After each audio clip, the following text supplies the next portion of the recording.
Hamas युद्ध पर pope के बयान ने नई हलचल पैदा कर दी है। पोप फ्रांसिस ने गाजा पट्टी में इजराइल की सैन्य कार्रवाई पर सवाल उठाते हुए नरसंहार के आरोपों की जांच की मांग की।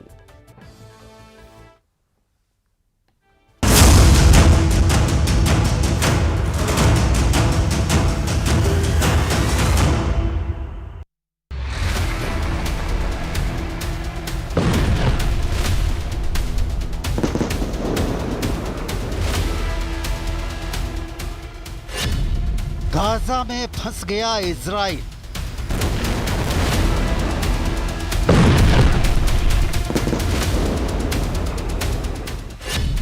बारह महीने में गाजा में कत्लेआम।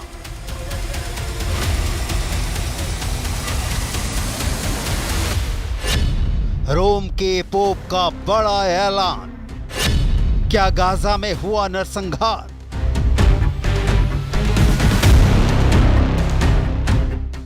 वाशिंगटन डीसी टू तेहरान, कोहराम मच गया है। इजराइल हमास युद्ध जब चरम पर पहुंच चुका है, उस वक्त पोप का ऐसा बयान सामने आया है जिसने हलचल पैदा कर दी है। पोप फ्रांसिस ने गाजा पट्टी में इजराइल की सैन्य कार्रवाई के दौरान नरसंहार के आरोपों की जांच के लिए खुलकर मांग की है। पोप ने सितंबर में कहा था कि गाजा और लेबनान में इजराइल के हमले अनैतिक और असंगत हैं और उसकी सेना युद्ध नियमों से परे चली गई है। और अब नरसंहार के आरोपों की जांच के पोप ने गंभीर सवाल खड़े कर दिए हैं। La primera vez que el Papa Francisco utiliza la palabra genocidio para referirse a lo que está sucediendo en Gaza a partir de este llamado que hace, ¿no? Para que haya una investigación a nivel internacional de los organismos competentes para que certifiquen si es esta realidad que está teniendo cada vez más denuncias efectivamente se encuadra en esa definición. विश्व बिरादरी में Gaza में Israeli हमले में मारे गए लोगों के लिए सवाल उठते रहे हैं। अमेरिका ने तो इजराइल को यहां तक धमकी दी थी कि आम फिलिस्तीनियों की मौतों का सिलसिला थमा नहीं तो वो इजराइल को दी जाने वाली सहायता रोक देगा। लेकिन गाजा में मौतों का सिलसिला तब थमता जब इजराइल हमला करना बंद करता। इजराइल के प्रधानमंत्री बेन्यामिन नेतन्याहू आम फिलिस्तीनी की मौत पर दलील देते रहे हैं कि इसका कारण ये है कि हमास के आतंकी इन लोगों को ह्यूमन शील्ड की तरह इस्तेमाल करते हैं। इजराइल उन्हीं रिहायशी इलाकों पर हमले करता है जहां हमास के आतंकियों के छिपे होने की आशंका होती है। 12 महीने में गाजा में क्या हुआ, इसकी डिटेल आपको आगे दिखाएंगे। आपको ये भी दिखाएंगे कि पोप फ्रांसिस ने क्यों उठाया नरसंहार का मुद्दा। अभी गाजा में हुए इजराइल के ताजा हमले की लेटेस्ट रिपोर्ट। ये महिला अपने 2 बच्चों और घर में 2 परिजनों की मौत पर विलाप कर रही है। गाजा के दक्षिण में खान यूनुस में इजराइल डिफेंस फोर्स ने हमला किया। यहाँ विस्थापित लोगों के लिए शेल्टर है। इजराइल डिफेंस फोर्स के अंधाधुंध गोलीबारी का नतीजा हुआ कि बच्चों और उनके माता पिता की मौत हो गई। दूसरी तस्वीर देखिए, उत्तरी गाजा का बेत लाहिया इलाका। इजरायली हमले में कम से कम 30 लोग मारे गए। स्थानीय लोगों के मुताबिक कई मकानों को भी नुकसान पहुंचा है। इसके अलावा गाजा पट्टी में इजरायली हमलों में 12 लोगों की मौत हो गई। इजराइल की पुलिस के मुताबिक प्रधानमंत्री नेतन्याहू के निजी आवास पर गोले दागे जाने के बाद 3 संदिग्धों को गिरफ्तार किया गया है।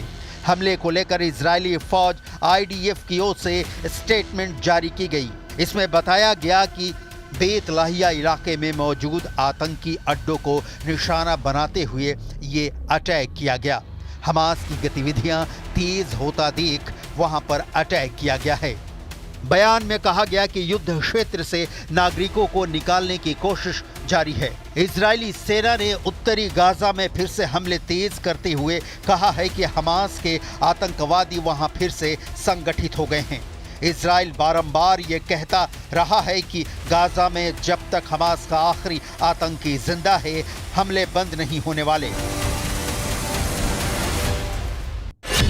8 अक्टूबर 2023 जब इजराइल ने गाजा के खिलाफ अटैक शुरू किया, तब से लेकर अब तक गाजा में 43,846 लोगों की मौत हो चुकी है। इस दौरान गाजा में कम से कम 1,740 लोग घायल हुए हैं, जबकि विस्थापित लोगों की तादाद करीब 18 लाख की है। हमास का चीफ इस्माइल हानिया मारा जा चुका है। दूसरा चीफ बना आहिया सिनवार को भी इजरायली फोर्स ने मौत के घाट उतार दिया है। इस वक्त हालात ये हैं कि हमास का कोई भी ऐसा कमांडर जिंदा नहीं बचा है जिसकी कोई अपनी पहचान हो। संगठन हमास अपने सबसे बुरे दौर से गुजर रहा है, लेकिन नोट करने वाली बात है कि सिर्फ 40 किलोमीटर लंबी और 7 से 8 किलोमीटर चौड़ी गाजा पट्टी अब तक इजराइल की मुट्ठी में नहीं आ सकी है। इजराइल की इसे लेकर दलील है कि हमास के रिहायशी इलाकों में छिपे आतंकी इसकी बड़ी वजह हैं। दूसरी वजह है हमास की लंबी चौड़ी सुरंगें और तीसरी वजह है ईरान का हमास को समर्थन। गाजा में होने वाली मौतों को लेकर अमेरिका चिंता जता चुका है। 13 अक्टूबर 2024 को अमेरिकी अधिकारियों की ओर से इजराइल को एक पत्र भेजकर कहा गया है कि गाजा में मानवीय स्थितियों को सुधारे वरना अंजाम भुगतने के लिए तैयार रहे। इसके लिए 30 दिनों की समय सीमा तय की गई थी। इससे पहले इस साल के शुरुआत में जब इजराइल की ओर से दक्षिणी गाजा में अपने ऑपरेशन को विस्तार देने की कोशिश की जा रही थी तो अमेरिका ने हजारों बम की डिलीवरी रोक दी थी।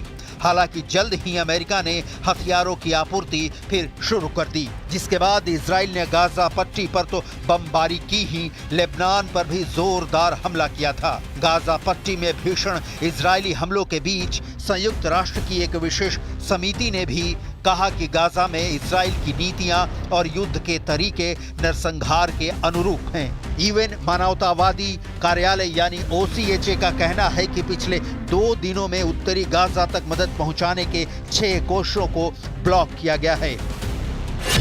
संयुक्त राष्ट्र महासभा ने वर्ष 1968 में OCHA की स्थापना की थी, जिसका दायित्व कब्जे वाले सीरिया, गोलान हाइट्स, गाजा पट्टी और पूर्वी यरूशलेम समेत वेस्ट बैंक में मानवाधिकारों की स्थिति की समीक्षा करना है।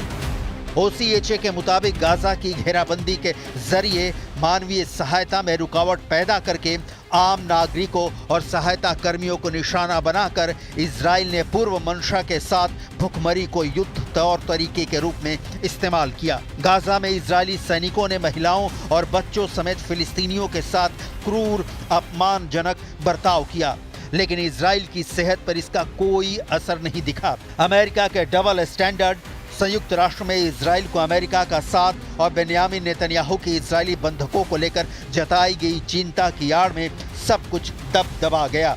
गाजा इस वक्त करीब करीब कब्रिस्तान में तब्दील हो गया है।